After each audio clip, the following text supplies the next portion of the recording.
Assalamualaikum warahmatullahi wabarakatuh. Ana Ukail Afiq bin Mahdi, nombor matrik DSU 2002536 daripada DPSU 5I.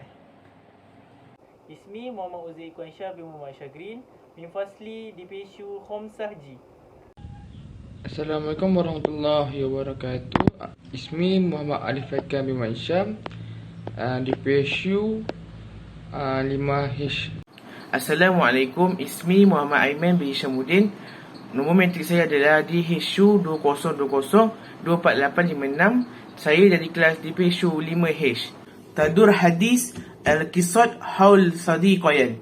Alif wa Aiman yadabban lisa al-bain ilaman bilaqad al-ikman. Jadi Ana bitaqad sitman aymari lama istaqa asna tasukima fi manti. Baik wasuluhin ilsa bank altiqa ayman bidabit an albank wa albarahum bial muslikati.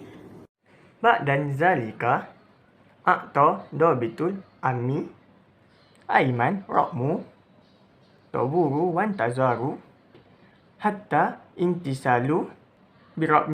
Ba' dan zalika Tamalitis soli Birab midurihim Wataka bil mashul Bang Toloba mas'ulu Bangkin Min Aiman Mal'u istimaratu Li isya'i Bitokotu Aitiman jadi datin. Dan an koma Aiman Bita ibati Namu jazu Koma Aiman Bitaslim Namu jazu ila masuk. بعد ذلك طالب الدبيت البنك من أيمن تسليم بطاقة الحاوية لموظف البنك. بعد ذلك سأل مسؤول البنك أيمن عن كافية فقط بطاقة الآتمان. أخبر أيمن موظف البنك بما حدث له. بمجرد الاكتمال المالية سلام دبي البنك بطاقة الهويت إلى الأيمن وتقى أيمن بطاقة أيتمان جديدة. طلب الضابط البنكة من أيمان إداء الأموال لتفعيل بطاقة الائتمان ونسخ أيمان بالاهتمام بالبطاقة حتى لا يتكرر العطاء نفسي مرة أخرى. شكرا أيمن مسؤول بنكة. وموضوع أيمن 200 رينج ماليزي لتسليم الأموال والاحتفاظ بها في البنك عند الانتهاء من جميع الشؤون. Assalamualaikum warahmatullahi wabarakatuh. Kumpulan kami memilih tajuk tata bahasa daripada bab 4 iaitu Al-Mubtada' wal Khabar. Okey. Saya akan menerangkan tentang maksud mubtada'.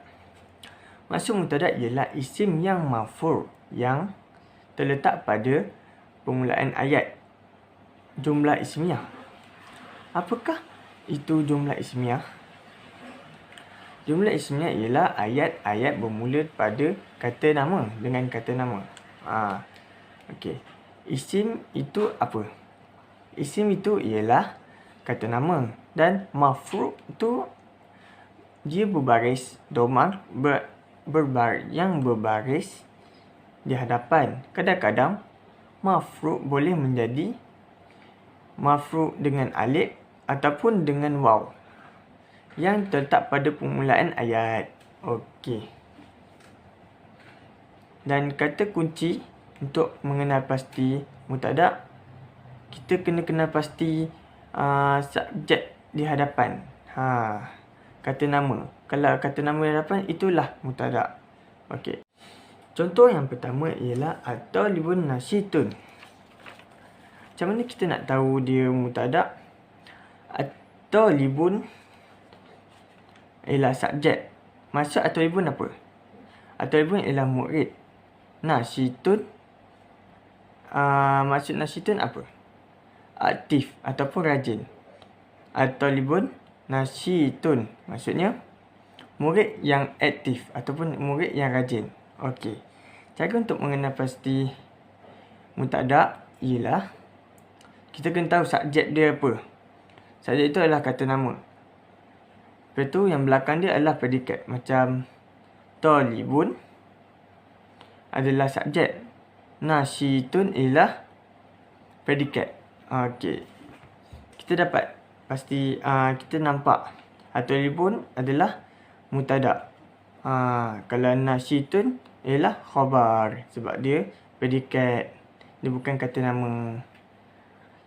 Contoh kedua ialah anta mahirun. Anta mahirun. Maksud anta mahirun tu apa? Maksud anta ialah anda. Mahirun itu ialah mahir. Anda mahir. Okey, di sini mana mubtada' dia? Mubtada' ialah subjek. Subjek dia apa?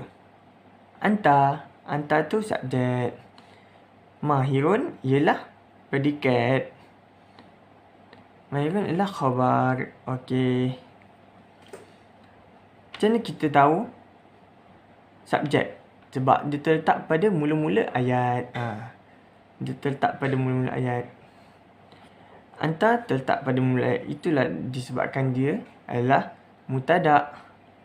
Dan mahirun terletak pada belakang. Maksudnya dia predikat. Dia bukan kata nama. Itu saja daripada saya. Saya teruskan dengan rakan saya seterusnya. Dalam ilmu nahwu yang mempelajari tata bahasa Arab, ada sebuah istilah yang disebut mubtada khabar. Ini adalah dua isim yang bentuk jumlah ismiyah, iaitu kalimat dalam bahasa Arab yang memiliki subjek berupa kata, benda dan dilengkapi dengan predikatnya. Mubtada khabar memiliki pengertian yang berbeza. Mubtada adalah isim marfu' atau isim yang diterangkan, letaknya di awal kalimat. Sedangkan khabar adalah isim yang menerangkan mubtada tersebut sehingga maknanya menjadi sempurna. Khabar juga terbagi menjadi dua macam. Khabar pertama terdiri daripada satu kata isim. Isimnya bisa berupa isim mufrad, isim musanna ataupun isim jamak. Khabar kedua terdiri daripada kalimat jumlah, mufidah dan semi kalimat syibul jumlah. Saya akan memberikan contoh mubtada khabar yang terdapat di dalam Al-Quran, iaitu surah Al-Fatihah, iaitu alhamdulillah. Alhamdu adalah mubtada dan lillah itu adalah khabar. Dan nahnu muslihun, nahnu itu adalah mubtada dan muslihun itu adalah khabar. Sekian. Okey, sekarang ni saya akan menerangkan tentang khabar. Khabar ni dia terbahagi pada dua, iaitu khabar mufrad dengan khabar ghairu mufrad. Okey, sekarang ni khabar mufrad. Khabar mufrad ni juga dibahagi pada dua jenis, iaitu khabar mufrad dan khabar ghairu mufrad. Okey, khabar mufrad ni adalah khabar yang tidak berupa jumlah, kalimah atau syibih jumlah. Contohnya adalah Muhammad Hasan, iaitu Muhammad itu baik. Okey, contoh yang kedua adalah Muhammad qaimun fil fasli, iaitu Muhammad telah berdiri di depan kelas. Itu adalah contoh-contoh khabar mufrad. Sekarang ni kita pergi yang kedua, iaitu khabar ghairu mufrad, khabar yang bukan dari mufrad. Ada 4, iaitu zaraf, huruf jar, huruf majrur, jumlah fi'liyah, jumlah ismiyah. Okey, contohnya adalah Muhammad indak, iaitu Muhammad di sisiku. Selain itu adalah ustaz fi fas, iaitu ustaz di kelas. Saya akan menerangkan tentang khabar. Contoh umum khabar ialah Ahmad Abu Mudir. Okey.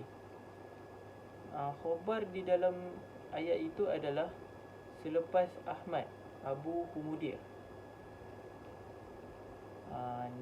Seterusnya saya akan terangkan tentang 3 contoh khabar di dalam Al-Quran. Ayat yang pertama daripada surah Al-Baqarah ayat yang ke-17 yang berbunyi masaluhum kamasalil lazi istawqada nara. Khabar di dalam ayat tersebut ialah selepas masaluhum, iaitu kamasalil lazi istawqada nara. Contoh ayat Al-Quran yang kedua ialah daripada surah Al-Imran ayat yang kedua yang berbunyi Allah la ilaha illa wal hayyul qayyum. Khabar di dalam ayat tersebut ialah selepas daripada Allah, iaitu la ilaha illa wal hayyul qayyum. Contoh khabar di dalam Al-Quran yang ketiga ialah daripada surah Al-Imran ayat yang keempat yang berbunyi lahum azabun syadid. Khabar di dalam ayat tersebut ialah selepas lahum, iaitu azabun syadid.